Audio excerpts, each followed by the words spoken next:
Okay. Grabe init guys. Tignan nyo naman, no? Sobrang init. Kailangan muna natin magpalamig. Yan. Dito.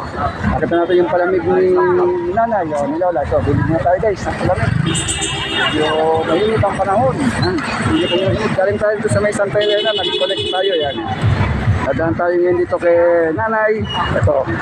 Yung magic water ni nanay na masarap. Ang tama sa mainit na panahon. Yan. Sa tikis lang po na. Yan. Sarap yung ilong. Ito nyo naman, no? Kala nyo, tubig lang siya, pero may lasa po yan, gulaman. Matamis po ng gulaman. Yan, yan. Nag-viral na po yan, si nanay. Yan po. Mamaya, pila na po dito. Mamaya, bago mag-alas 12 na. Pila na. Mamaya. Sampo dito. Ayan, tayo. Laya, Juan Luna. Ayan. Santa Elena. Dito siya nakaposto ngayon.